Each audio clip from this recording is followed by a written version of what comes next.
అయ్యప్ప పులిపాల కోసం అడవికి వెళుతున్నప్పుడు ఆయన పెంపుడు తండ్రి రాజశేఖర మహారాజు పరమేశ్వరుడు తన పుత్రునికి తోడుగా ఉండే విధంగా ఆయనకు ఒక ముక్కంటి కొబ్బరికాయ, దానితో పాటు కొన్ని ఆహార పదార్థాలను ఇచ్చి పంపించాడు. దానిని అయ్యప్ప ఇరుముడులుగా కట్టి తనతో తీసుకువెళ్లాడు. దాని తాత్పర్యమే మనం తీసుకువెళ్లే ఇరుముడులు. ఇరుముడి అనేది నేతగుడ్డతో కుట్టబడిన 2 భాగాలుగా ఉండే సంచి.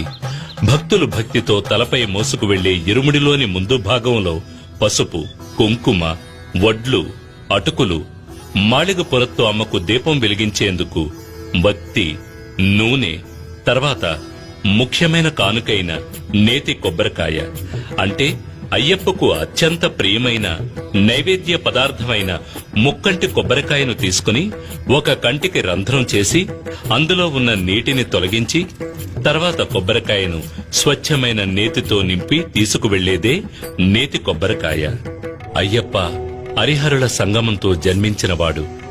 ఈ తత్వాన్ని నేతి కొబ్బరికాయ తెలియజేస్తుంది.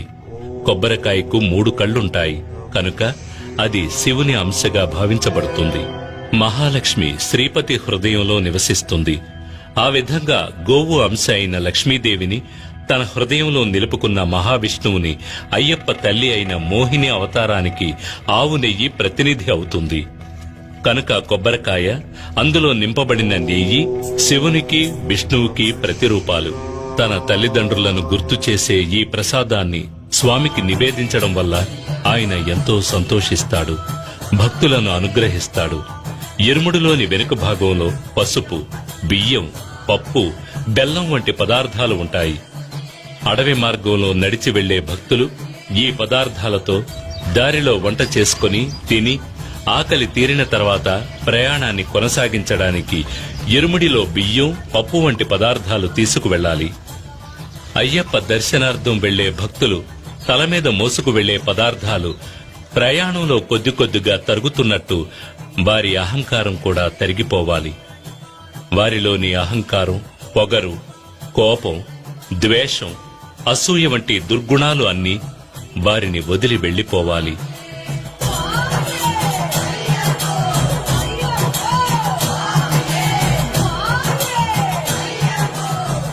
శబరిమలపై ఉన్న అయ్యప్పని దర్శించడానికి భక్తులందరూ ఎరుమేలి అనే చోట ఒకటిగా చేరతారు.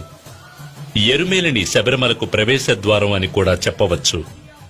ఇక్కడ రాజశేఖర మహారాజు నిర్మించిన ధర్మశాస్త ఆలయం ఉంది. ఈ ఆలయానికి ఎదురుగా అయ్యప్పకు మిత్రుడైన వావర్స్వామి మసీదు ఉంది. అయ్యప్ప భక్తులు వావర్స్వామికి నమస్కరించి అక్కడ ఇచ్చే విభూతి ప్రసాదాన్ని తీసుకుంటారు. ఈ ఎరుమేలిలోనే ముఖ్యమైన ఘట్టమైన పేటై తొళ్లలనే కార్యక్రమం జరుగుతుంది. అప్పుడు భక్తులు తమ మనసులోని చెడు ఆలోచనలను తొలగించుకునే ఉద్దేశంతో నాట్యమాడతారు. పేటై తొళ్లలు ముగిసిన తర్వాత అక్కడికి వచ్చే కన్యస్వాములకు ఒక కర్ర ముక్క, ఒక నల్లని నాడా ఇవ్వబడతాయి.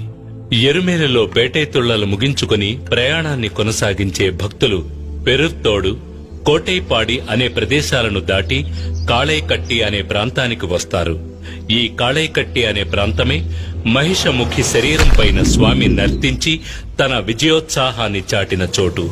ఆ నాట్యాన్ని చూడవచ్చిన పరమేశ్వరుడు తన నందిని అక్కడ ఒక చెట్టుకి కట్టివేయడం వల్ల ఆ ప్రాంతం కాళైకట్టి అని పేరుగాంచింది.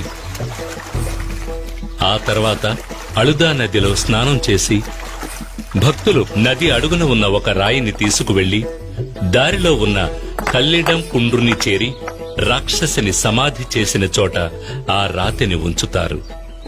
అందుకే ఆ చోటు కల్లిడం కుండ్రు అని పిలువబడుతోంది. ఆ తర్వాత ఇంజిప్పారే కోటను దాటి ఉడుంబారే కోటలో శ్రీబుద్ధనాథుణ్ణి పూజించి విభూది అనే భస్మాన్ని తీసుకుంటారు. తర్వాత శబరిమల వెళ్లే దారిలో భక్తులు పవిత్ర నది అయిన పంపా నదిలో స్నానం చేసి తమ పాపాలను తొలగించమని అయ్యప్పను ప్రార్థించి అక్కడ ఉండి పంబాస్తి అనే కార్యక్రమంలో 108 పొయ్యిల్లోని బూడిదను కన్యస్వాములు తమ ఇంటికి తీసుకువెళతారు. ఆ తర్వాత విఘ్నేశ్వరుని పూజించి శబరిమలపైకి యాత్ర ప్రారంభిస్తారు. అప్పాచి మెట్టు దాటి తర్వాత నీలిమలని చేరుకుంటారు. ఆ తర్వాత శబరి పీఠాన్ని దాటి మహిషముఖి కోసమే సరంకుత్తి అనే చోట ఉన్న మర్రి చెట్టుకి కన్యస్వాములు తీసుకువెళ్లిన కర్రముక్కను గుచ్చి నల్లని నాడాని వేసి నమస్కరిస్తారు. ఇది కన్యస్వామి రాకను నిర్ధారించే కార్యక్రమం. అది చూసిన లీలావతి నిట్టూర్పు విడిచి తరువాతి సంవత్సరం కోసం ఎదురు చూస్తుంది.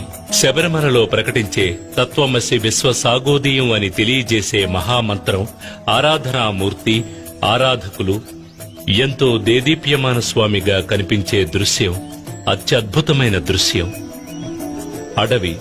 అడవి పువ్వులు, జలపాతాలు ప్రకృతి అందించిన వరప్రసాదాలు.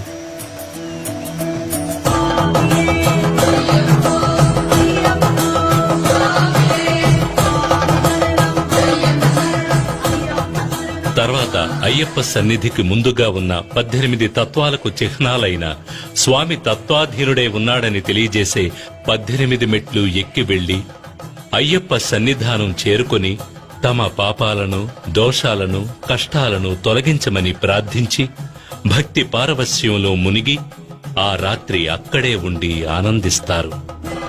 మరునాడు ఉదయం అయ్యప్పకు నెయ్యి అభిషేకం చేసి మాళిగపురత్తు అమ్మని దర్శించి తాము చేసిన పాపాలను తొలగించమని వేడుకుంటారు. మకర దీప పూజకి ముందు అయ్యప్ప స్వామి బంగారు ఆభరణాల పెట్టెను పందల రాజ్యం నుండి శబరిమలకు తీసుకువెళ్లేటప్పుడు ఆకాశంలో ఆభరణాల పెట్టెకు మార్గదర్శిగా గరుడు వెళ్లడం అనేది ఆశ్చర్యకరమైన విషయం. అయ్యప్ప యొక్క ప్రత్యేక అంశం బ్రహ్మచర్యాన్ని పాటించి వచ్చే భక్తులను అనుగ్రహించడం. అందుచేత 10 సంవత్సరాలు దాటిన ఆడపిల్లలు, 50 సంవత్సరాలలోపు మహిళలు అయ్యప్ప దర్శనం కోసం శబరిమలకు వెళ్లకూడదు. మండల పూజ ముగిసిన తర్వాత మకర దీప పూజ ప్రారంభమై మకర దీప పూజ ముగిసే నాడు మకర సంక్రాంతి పూజ జరుగుతుంది. ఆ సమయంలో తనని దర్శించుకోవడానికి వచ్చే భక్తులకు ఆకాశంలో ఉత్తర నక్షత్రముగా స్వామి అయ్యప్ప కనిపిస్తాడు. భక్తులు శబరిమలపై ప్రసాదంగా అమ్మబడే అరవణ పాయసం, అప్పాలు, నెయ్యి మొదలైనవి తీసుకుని తిరిగి పంపానదిని చేరుకుని తర్వాత తమ ఇళ్లకు వెళ్లిపోతారు. తమ ఇంటిలో తాము తీసుకువచ్చిన పూజా సామగ్రిని పూజగదిలో పెట్టి అయ్యప్పని మనసారా ప్రార్థించి గురుస్వామి సహాయంతో మాలను తీసివేసి దీక్షను ముగిస్తారు. స్వామియే శరణమయ్యప్ప.